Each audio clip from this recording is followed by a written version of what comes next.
Hello everyone, welcome to another edition of Sprint brought to you from Nile TV International, and my name is Sharif Al-Touni. Today we'll be having a very special edition all about golf. We'll be joined with the director of the Alps tours for golf to be speaking to us about the event that was held in Egypt for the second time, specifically at El Sokhna Club where we are. We'll be speaking about the 18-hole championship that was taking place and also about the golf courses for this championship. Stay with us, we have a lot more to come after this break.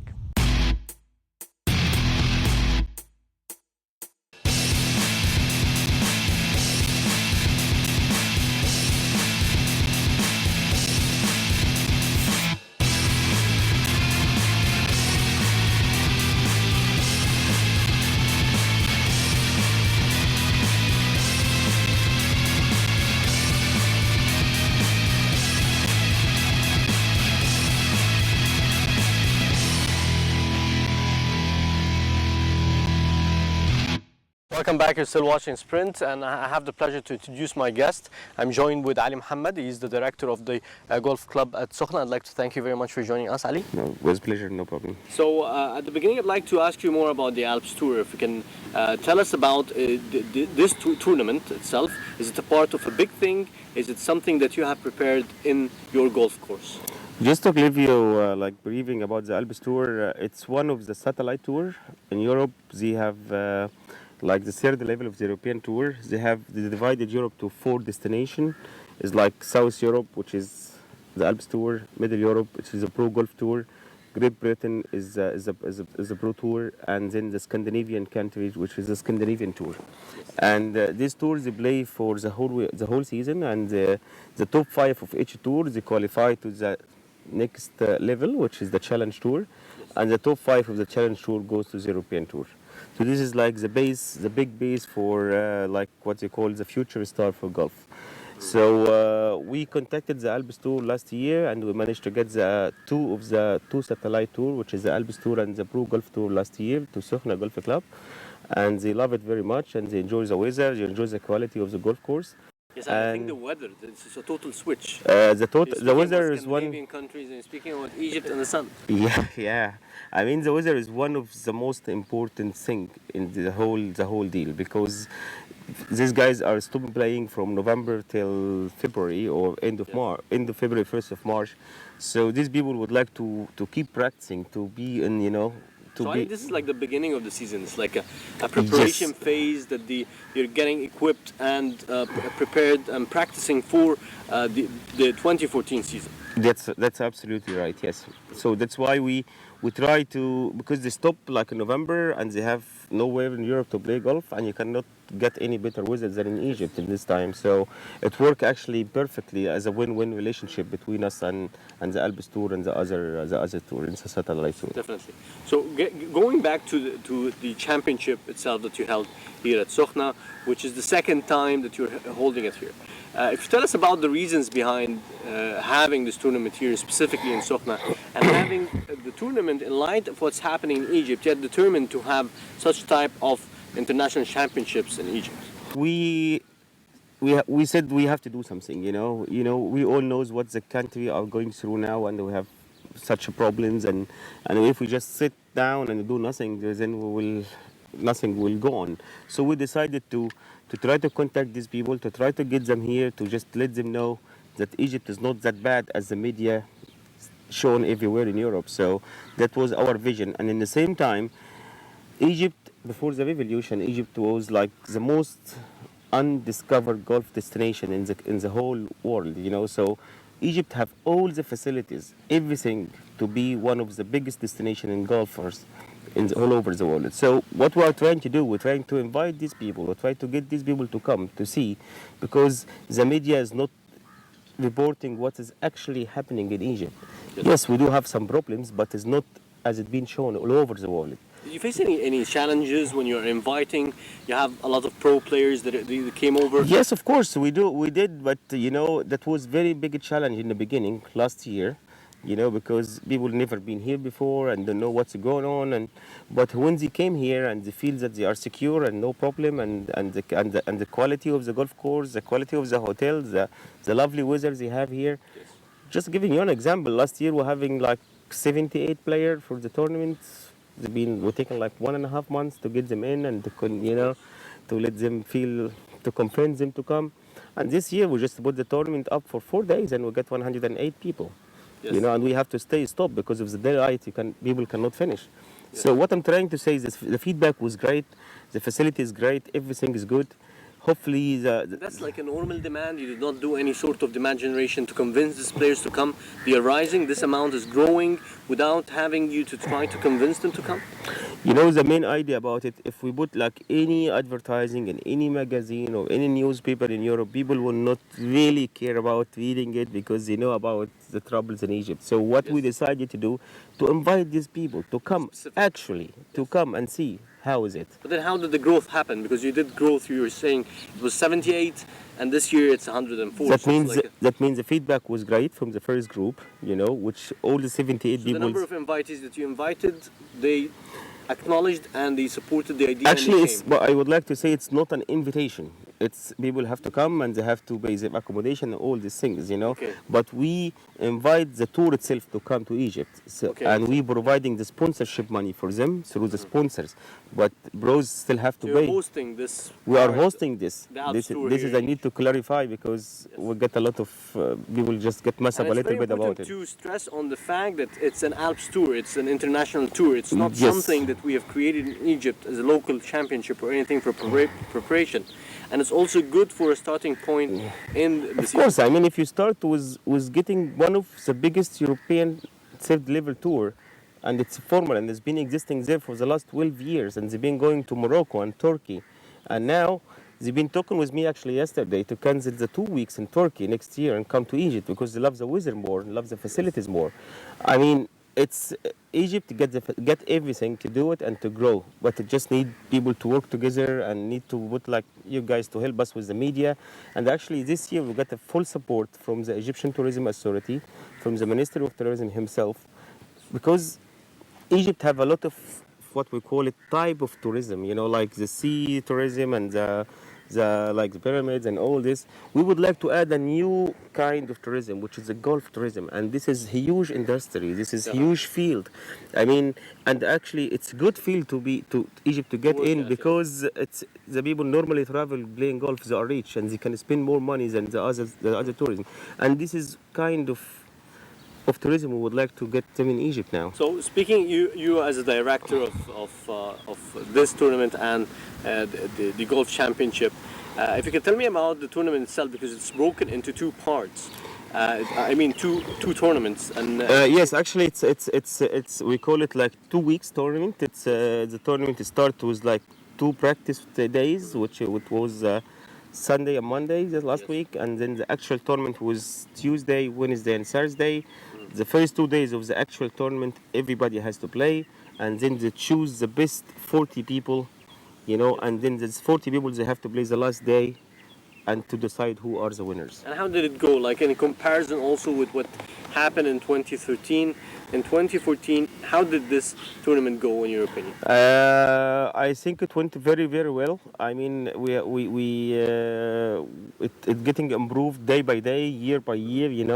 It always when you have something for the first time, you could have something there, something here. But this year, we're trying to make everything perfect. And the feedback from the player, we had the player party for them last night, and the feedback was amazing. I mean, everybody love it. Everybody ask about when we can come back to Egypt.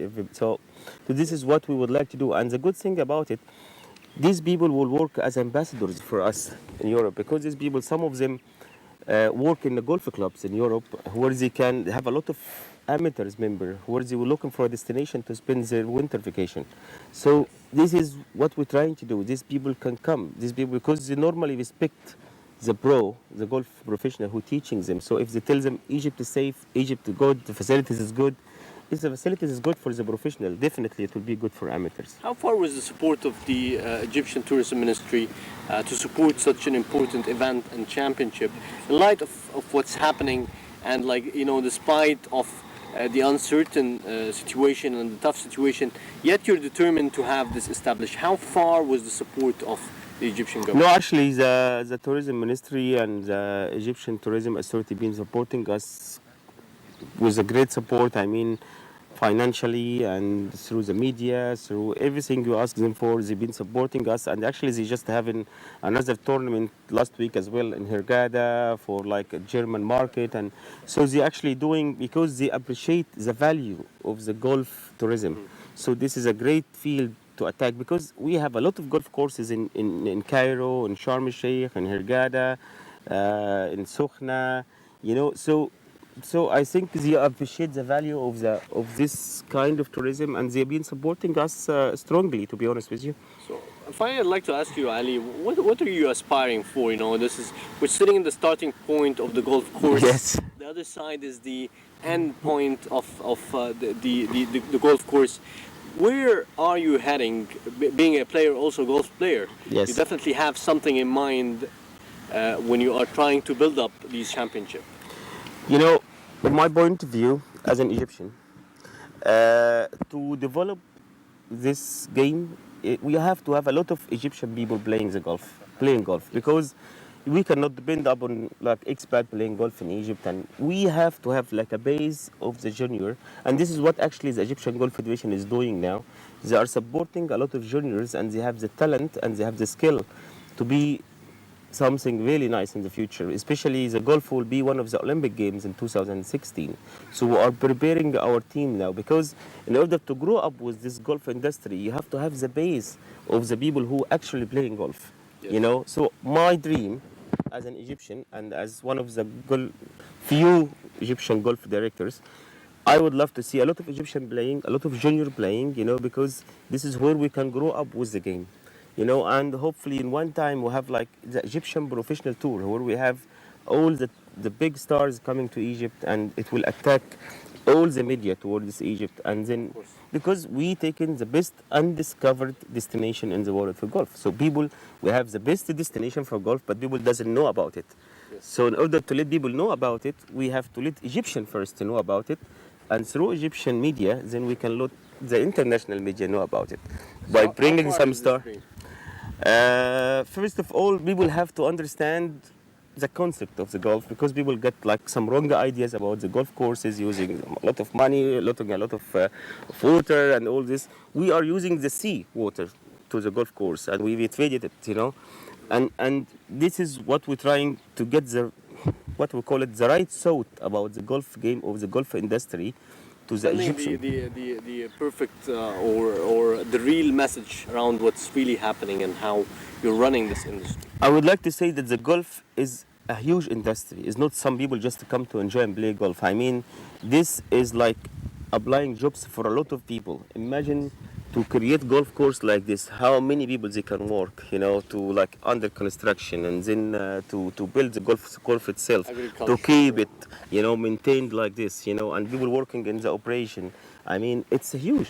It creates a lot of job opportunities for people. Definitely. And this is what we are looking for. We're looking to get more job opportunities, more tourism, and this is what golf can help us big time with this. Well, Ali Mohammed, director of the Golf Championship, I'd like to thank you very much for joining us. Thank you for. It has been a great pleasure to have you. Thank you very much, and thank you for coming to us, and hopefully we will see you soon sometimes. Thank you very much. Thank you very much. Thank you. Now let's move on for this short break, and we're returning back for more.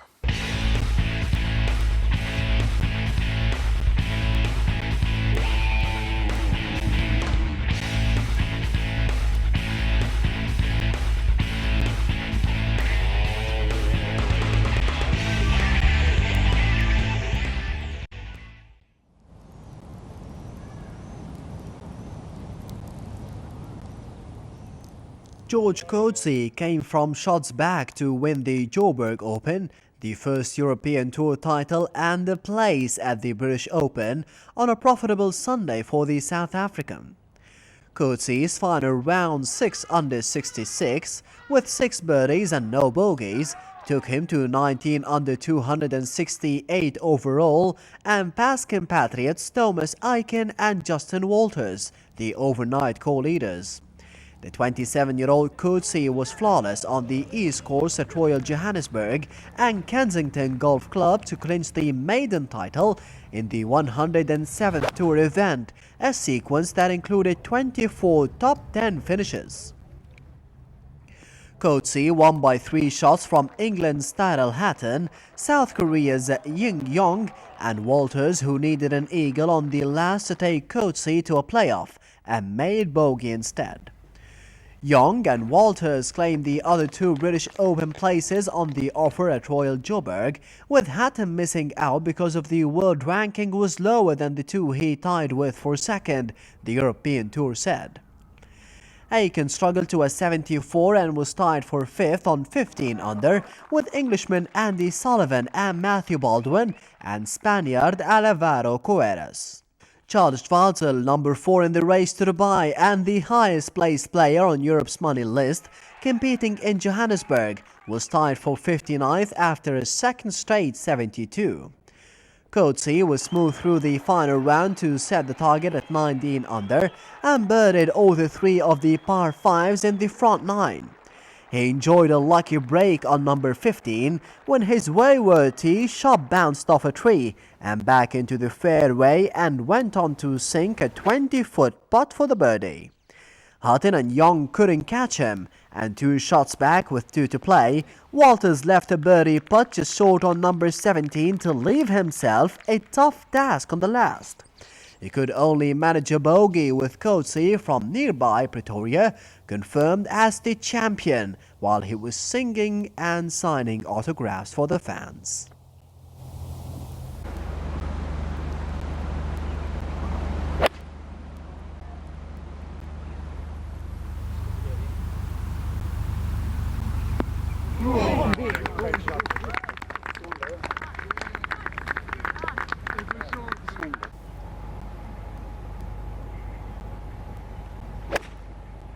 Oh, mad ball.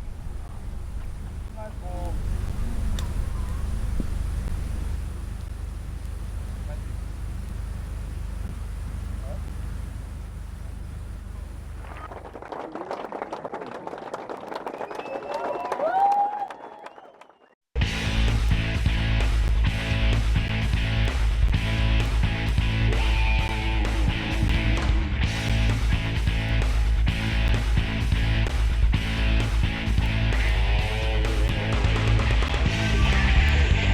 Welcome back, you're still watching Sprint, and I have the pleasure to introduce my guest. I'm joined with Stephen Brown. He is the champion for the Alps Tour of El Sokhna. Thank you very much for joining us, Steve. It's all right, no problem. It's all right. So congratulations, the 3rd time for you to be winning this tournament in Egypt. I'd like to ask you about the tournament itself before we head to your achievement. The tournament, how did you see it, the Alps Tour here in Egypt? It's a great week, really. We came out last year as well, and it was a very well-run tournament. Nice place, course was good. So yeah, it was an easy decision to come back, really, because it was fun. Yes. So this is what I heard from the director, Ali Mohammed, who's running this championship. He said that players this year is much higher than the previous one, which was definitely by the support of the players who came, because they're more or less advocates and they're ambassadors of the tournament itself. So being the preparation phase here in Sokhna, how was the experience in terms of preparing for the 2014 season? It's great. Like you said, the players are the best people to tell other players about facilities and the tournament. So last year we saw how good the facilities were, the course is in great condition, good weather. So it was always a good place to start warming up for the season, because the facilities at most of our places in Europe aren't great because of the bad weather. So it's a perfect place to start. All the players are happy coming out here. Yes, definitely. If we looked at your career record, if you can tell us a little bit about your career record, you're still 26, you still have the future. You can give us a background about since when did you start playing golf and where did you achieve until now? Well, I started playing golf when I was about 12, but started playing full time when I was about 19. I turned professional when I was 24, straight after the Walker Cup, which is a big amateur tournament back home. This is my 3rd year as a professional. Played the Alps Tour for the last 2 years. Last year I came 3rd on the Order of Merit, which means now I go up to the Challenge Tour, which is the next tour up. So I'll be playing mainly Challenge Tour this year. That's perfect. So the transformation from an amateur to a pro, how did this happen? Was it you mentioned it's the World Cup?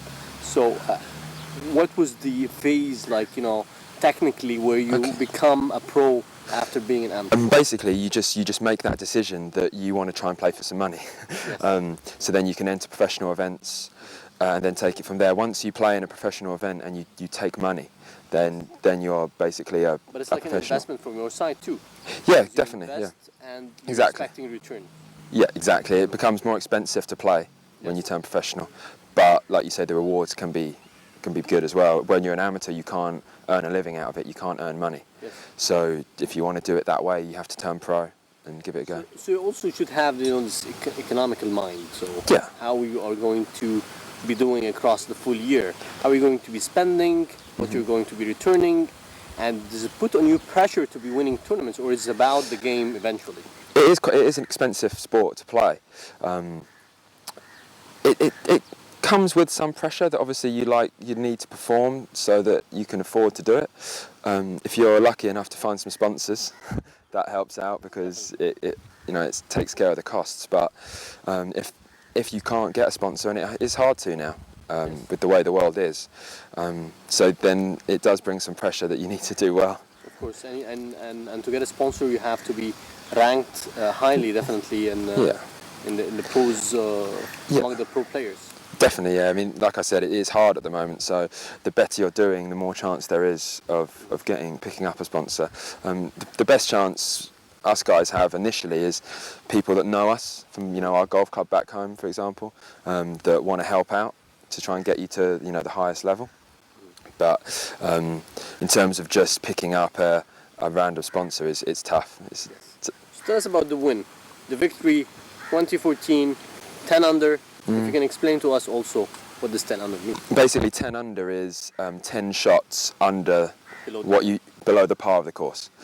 So we played 3 rounds. So I shot 2 under the first day, 70, 2 under the second day, 70, and then 6 under yesterday, which is the last day. I mean, it was great. I played really well. I was really happy with the way I was playing. And how far was your opponents to you? I won by 1 shot. Okay. So it's always fine margins when there's a lot of good players. So yeah, I didn't really get that much preparation done at home before this because the weather's been so bad in England. So I And ten thought, under is a good average for you. yeah, 10 under. I Given mean, the course yeah, and everything. yeah. I mean, the course last year when we played 7 under 1, I think. So that's 3 shots better than last year. I'm not surprised at that because the players are. The field's better this year, so normally the scoring will get better. But first tournament of the year, it's a bit tough because you're a bit rusty, you're not quite sharp. So to shoot 10 under, especially yesterday, that was a good round yesterday. I played well. And if you can tell us about the birdies that you've got. Well, yesterday I made 6 birdies and no bogeys. It's always good when you make no bogeys, no mistakes. This is why you were happy about yesterday. It was like the good day for you. Yeah, And very probably good. it helped you towards winning the championship. To say Definitely. your opponent was only a 1 under difference, so Yeah. definitely this helped. Well, I was 3 shots behind going into the last round, so I knew I had to shoot a good score to have a chance. So I thought 6 under would be enough. When I finished on 10 under, I did think that would probably be Feel, enough. when going towards a shot, and you know that you're under, that your opponent is having like a 2 or 3 under difference, and you want to really focus on trying to narrow this gap and reach to your opponent. How did this, stress, feels because you're focused on doing this? Yeah, I mean, it does come with some stress, but when you're a few shots behind, it's sometimes easier because there's no pressure, really, when you're leading. There's normally a bit of pressure, so you have it to lose, etc. But because there was quite a few players close to the lead, you just got to not really think about that. That's what I was trying to do. Not think about winning the tournament, not think about where I was, just to play and then see what happens at the end. And this is the usual technique. Just focus on what you're doing at this moment, and that's it. That's what we try to do. But it doesn't happen. It's hard. Sometimes when you're leading and if you see the leaderboards, you're leading. Sometimes You have 4 shots for this hole, and you want to get maybe on par or below par. yeah. Basically, you take every shot at a time. That's That's the rule that we try to go by. That's the ultimate. Yeah, The ultimate. it's Like you tough say. to keep your mind from going too far forward. And what makes the difference between the top professional players? In your opinion, how do they do it? And with these amazing achievements. I honestly think it's quite fine margins. There's not a lot of difference. It's just small things. They're just very good at certain parts of the game, whether it be putting on the green or driving off the tee. The guys at the top of the game are normally like really, really good at one aspect.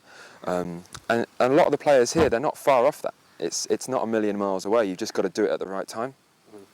So part of this tournament is definitely, it's like a package. You're coming, beautiful weather, beautiful golf course. But again, you're also coming to a country where you listen a lot of news, with a lot of uncertainty and turbulence.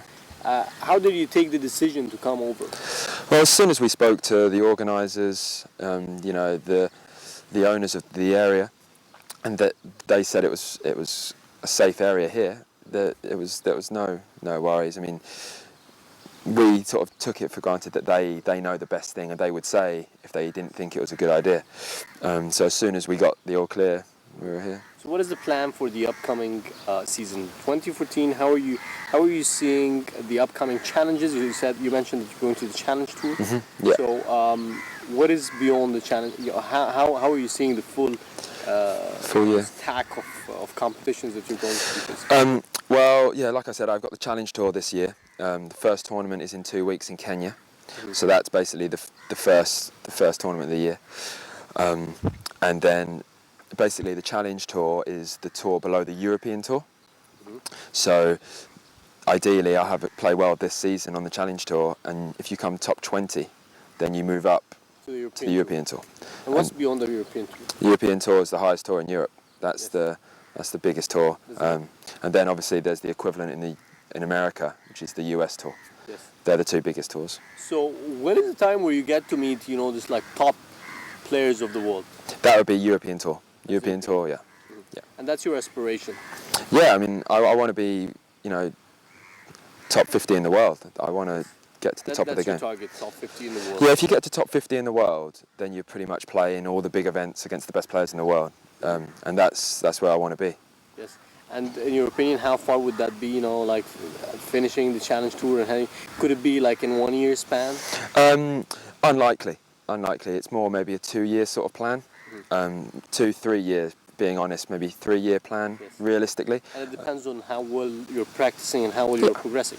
Yeah, I mean, I've seen it a lot. I've seen guys that I'm friends with who are playing Challenge Tour.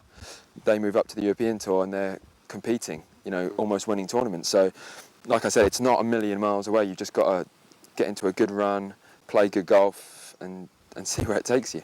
So, I'm not a golf expert, but what I'm observing is that there's this sort of switch of the generation that are playing today.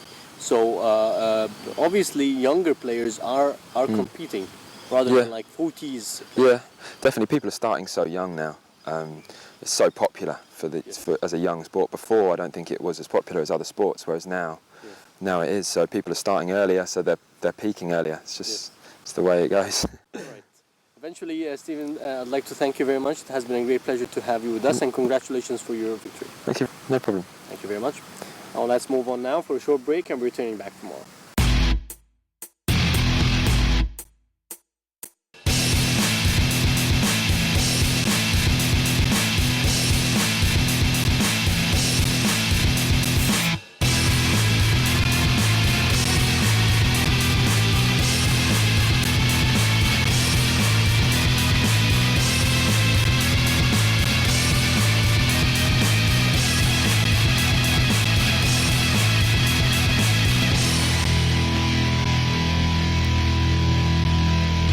Welcome back. You're still watching Sprint, and I have the pleasure to introduce the third place winner in the Alps Tour Championship. I'd like to thank you very much, Clement Berardo, for joining us. It has been a great pleasure. Thank you, it's a pleasure. All right, let's start first with the tournament itself. So coming third, you had your 8 under, just 2 away from the first place.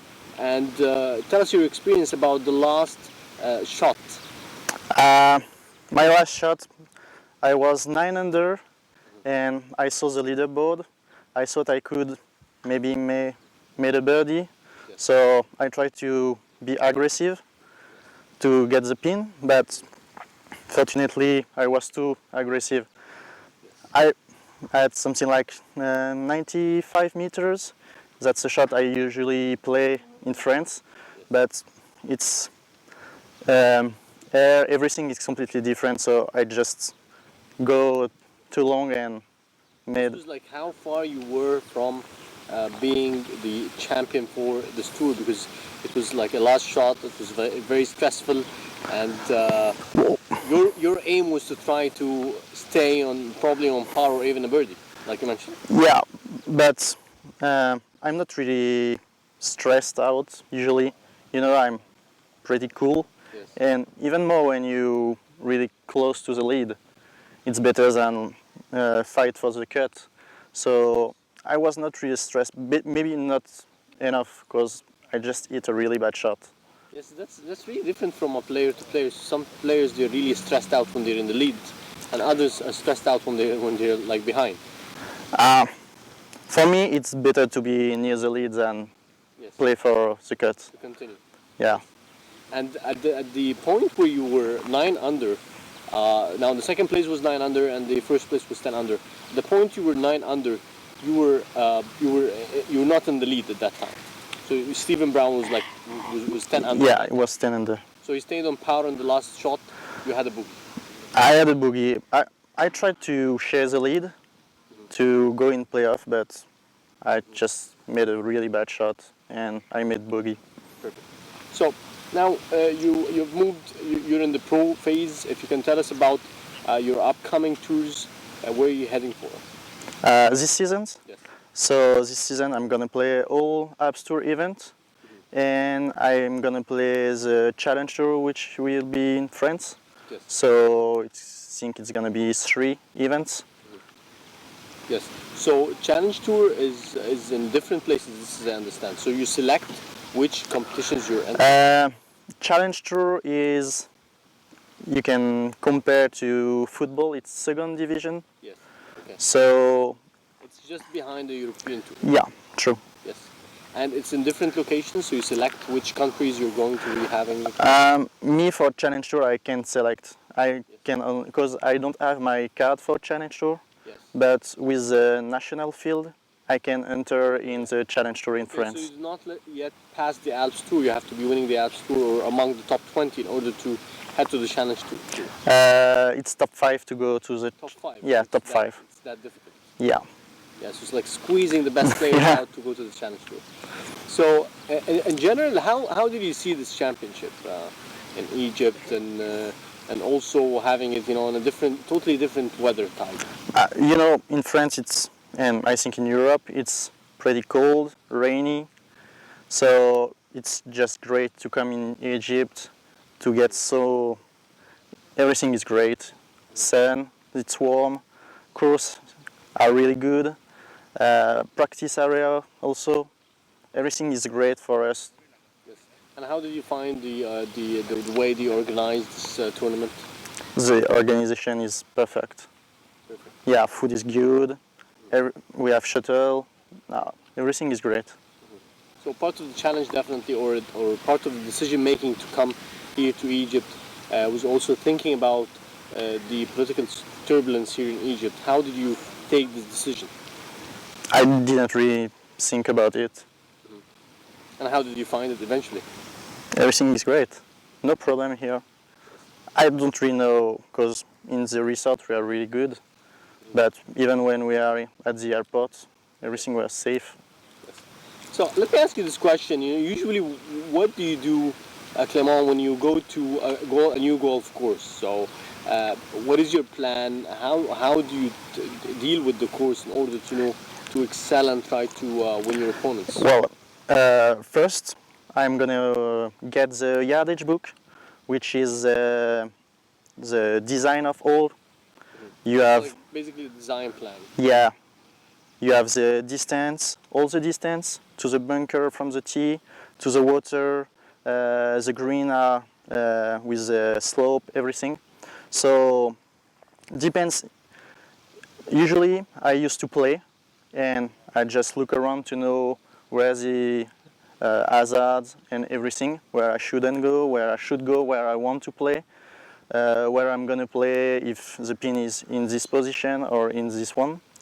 And I just play and just try to choose the best position to play the next shot. Are you allowed to practice in the course itself before the competition? Yeah, usually we have 2 days to play. Yes. 2 days to play to practice on Yeah. the golf course itself. And how does it feel, from different types of golf courses? Is it something that's really difficult to adapt to when you're heading to the variety of golf courses? The thing that for me is the most difficult to adapt is the grass. Yes. Because when you are in Europe, you have all the time the same kind of grass. Yes. So it's different. yeah, but here green, rough, even fairway are different, and you need some times to adapt. Yes.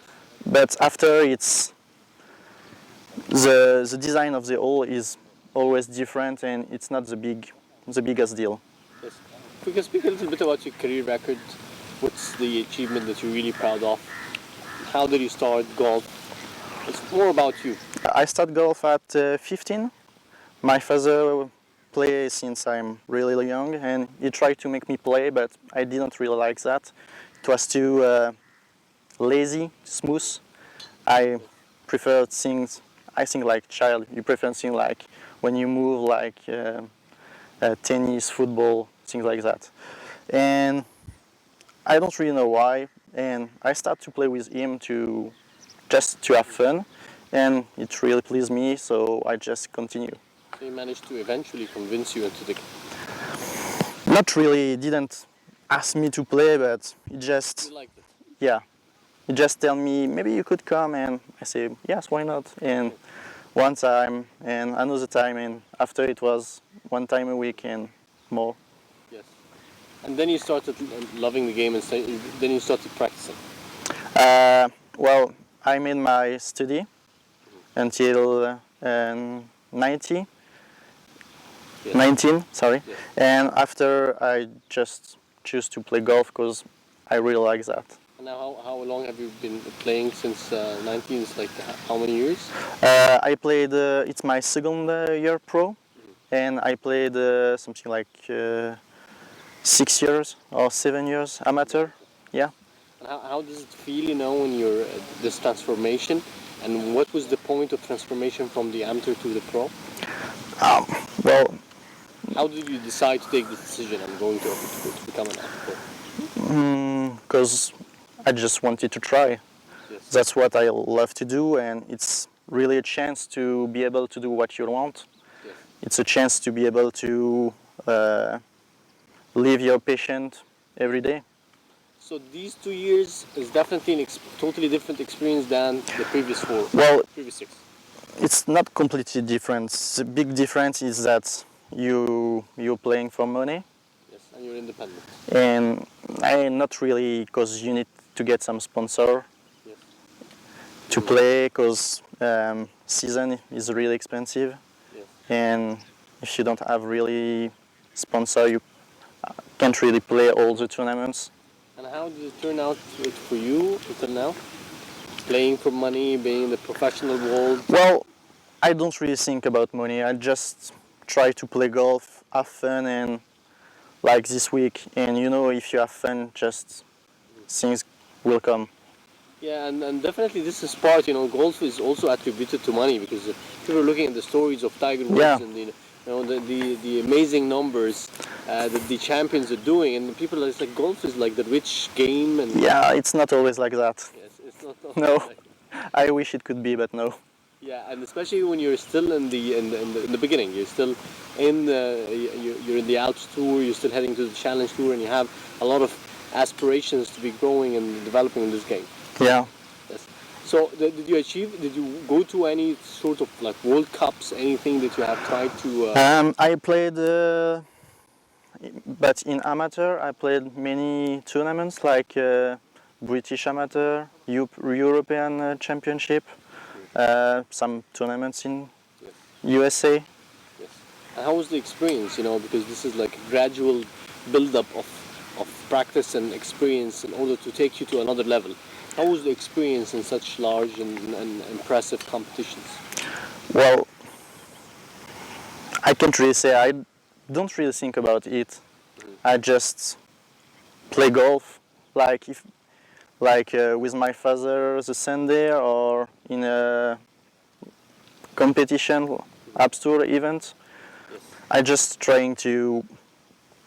Maybe it sounds stupid, but I'm just trying to get fun and play golf. Yes. So tell us about the experience of a professional player. How are you living across the entire year? Because you're traveling a lot. You always think about competition, the next stage, the next phase, and so on and so forth. What is the life of a golf pro? Well, um, like when we are in tournaments, we used to play 3 rounds, which are from Friday to Sunday. So we used to arrive the Tuesday. Yes. We used to arrive Tuesday. We play one practice round. Yes. Another round depends if you play pro-am or not. Yes. But usually it's like that. After you play your 3 rounds and you just come back home and you just go to the other tournaments. After, when we don't have tournaments, we just practice. And me, I practice 5 days per week from 9 to 7 p.m. Well, at the end, I'd like to thank you very much, Clement, for joining us. It has been a great pleasure, and we wish you the best of luck. Thanks a lot. It was a pleasure to be there. Thank you very much. Now let's move on now for a short break, and we're returning back to Paul.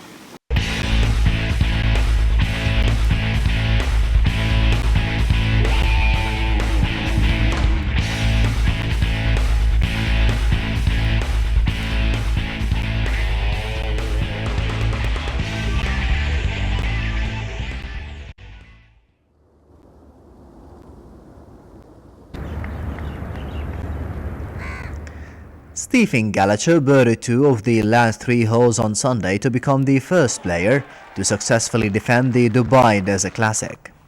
Starting the day 2 strokes clear of the field, the 39-year-old Scot was reeled in by the time he walked off the second green after twice straying off the tee. But instead of going under after 4 bogeys in 9 holes, he battled back and on a day of high drama, emerged in front again on the back 9 and held his nerve over the last 3 holes. The target of 15 under was set by Argentinian upstart Emiliano Grejo, who sunk a 40-footer for eagle at the par 5 last after his overcooked second outrageously rebounded back onto the green and off an hospitality tent. He needed to par the last to win, and he managed that by sinking an edgy 3-footer after the third shot had spun back too far for the front edge. The title defense was something that other former winners such as Tiger Woods, Ernie Els and Steve Ballesteros were unable to accomplish, and it revived Gallagher's hopes of playing in the Ryder Cup in Scotland in September. The new world rankings out on Monday will see him move up to 37th, and he's assured of playing in all the 4 majors this year, including the first participation at the Masters in early April. Grejo was solo in second for the biggest prize of the fledgling career so far, with France's Romain Vattel and Brooks Koepka of the United States a further stroke back on 14 under after 66 and 70 respectively. Tournament favourite Rory McIlroy endured a torrid final day and could only manage a 74 and a tie for 9th. The Irishman was steady enough to start with, parring the first 6 holes, but a bogey at the next appeared to suck the confidence out of him, and 3 bogeys in 4 holes after the turn ended his challenge. World number 3 Henrik Stenson closed with a 68, but could do no better than tie for the 29th. Woods, meanwhile, finished with a flourish, burdering the final 3 holes for a closing 71. But he was already at the start of the day too far behind to have any say in the proceedings, as he left Dubai tied for 41st and still looking to kick his 2014 season into full gear. Those days, Rory? Do you feel like Yeah, it was just one of those days. I mean, it was one of those. It like anything that sort of could go wrong did. Like I didn't, okay, I hit a couple of loose drives, but I didn't really get away with them or stuff like that. Yeah, just sort of one of those days. One more time for me? Yeah, well, thanks very much.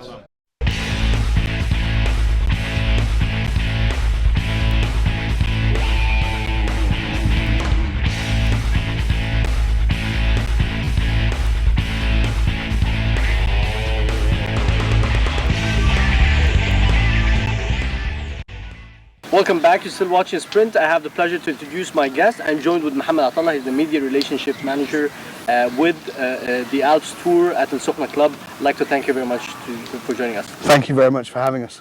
Right. Let's start first with the tournament itself.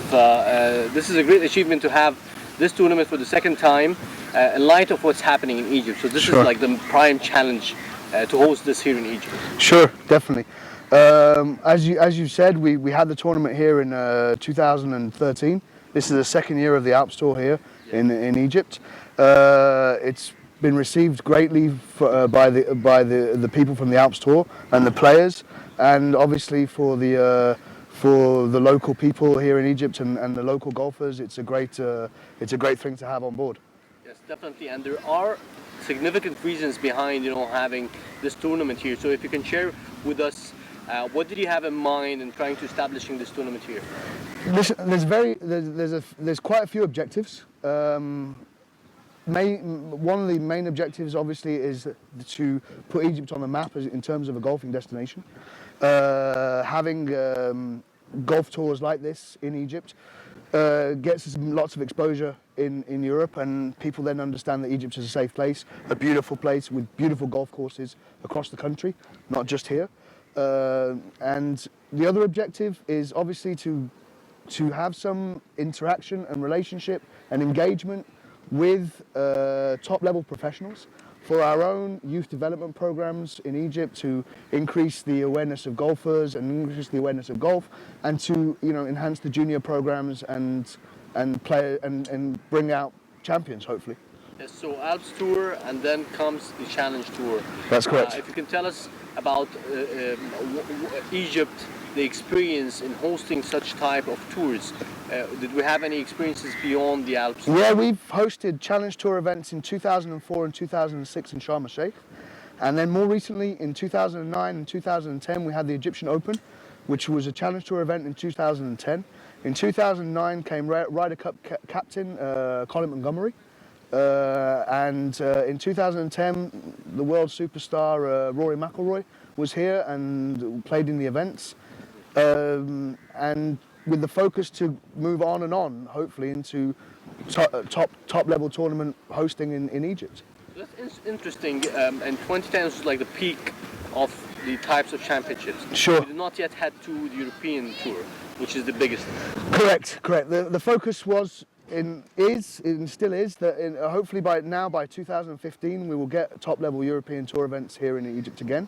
This is a stepping stone, like it is for the players, a stepping stone to the top level tournaments. Again, the Challenge Tour again is a stepping stone for, or the Alps Tour again is a stepping stone for us to host bigger events. But we're very happy to host the Alps Tour events here. It's great for golf, it's great for Egypt, it's great for our local golfers, it's great for the professionals who don't have a winter retreat, as it were, to practice and to hone in their skills and to get better. So it's a win-win situation for everybody concerned. Yes. Finally, I'd like to ask you about if you would promote the golf game, because we don't really know much about golf in Egypt, and players and amateurs and pros and who is playing and where to play and so on and so forth. There's a huge misconception about golf, and it's an elite sport. That's no longer the case. To start playing golf, it's probably the same investment as football and squash and tennis and other comparative sports. There are many clubs, both private and under the Egyptian Ministry of Sport. Gezira Club has a huge golf community. The Alexandria Sporting Club has a huge golf community, and they're where the main juniors come from. In terms of private clubs, there are over probably 10 championship golf courses in Cairo alone. In the resorts, like here in Sokhna, there are fantastic top-level courses. So to grow the game, obviously with bringing tournaments like this on board, focusing on junior golf, this is the focus that we have to increase the number of players and the competitiveness of the sport here in Egypt. I have to tell you, a great job. Thank you very much. Best of luck, and I'd like to Thank thank you. you very much for joining us. Thank you very much indeed. Thank you very much for having me, and welcome to Sokhna. Thank you very much.